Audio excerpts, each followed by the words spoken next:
What's up, guys? This is Michael with Michael Talks Metal for the 145th time, here to talk about my favorite subject. Spoiler alert, it's metals! And if metal and steel is also one of your favorite subjects, then give the channel a little bit of a support. Click that little subscribe button, please. Help the channel. Thank you for the support. Our topic for today involves some of the things that can affect your manufacturing plan for any given steel part. Machining allowances for steel bars and mechanical tubing. Aerospace standard, AS1182.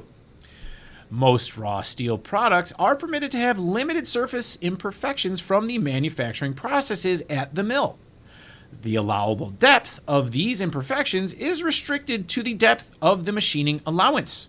Hot working and thermal treatments can also result in a decarburized surface. While allowable in the raw material, we don't want these imperfections in our finished parts. The machining allowance establishes the amount of stock to be removed from the surface of the mill material to assure any surface flaws or decarb present will also be removed. We need to emphasize removed from the surface. Other factors can make this more complicated than it would seem to be. For a simple example, let's say our part is a 3-inch diameter shaft, 3 foot in length, and will be made from a hot-rolled alloy round bar. AS1182 tells us that the minimum stock removal should be 0.156. Our bar stock then needs to be a minimum of 3.312 inches. Okay? And that is 3.312 inches in diameter.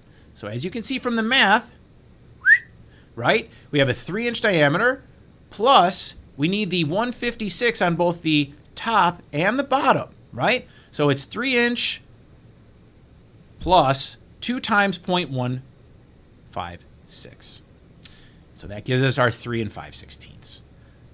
But we also have an allowable tolerance for straightness of up to 0.125 inch, an eighth of an inch per 5 feet of length. So we already have the 5/16 of additional tolerance on the diameter for the imperfections. And so when our bar is not straight, we will not have equal removal on all sides along the length when turned on centers.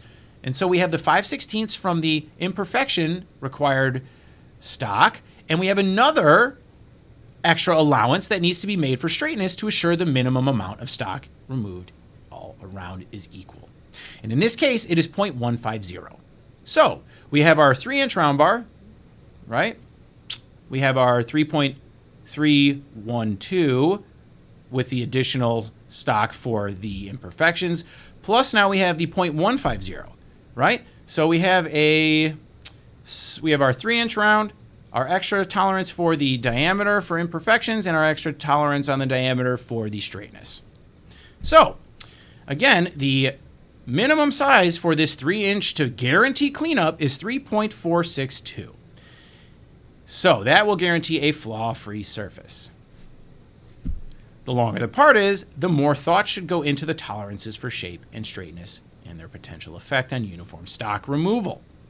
Some mill products have already removed some or all of their required stock in operations like rough turning, grinding, and polishing.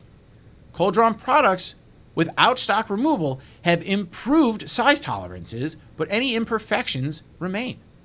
Machining allowances also vary by mill product and nominal size. SAE AMS has published an aerospace standard for recommended stock removal that applies to aircraft quality and premium aircraft quality steels. Aerospace standard AS1182 applies to materials ordered to AMS material specifications. And what a great segue this is into me reminding you for the 145th time to never forget to check the specs. Twice, right?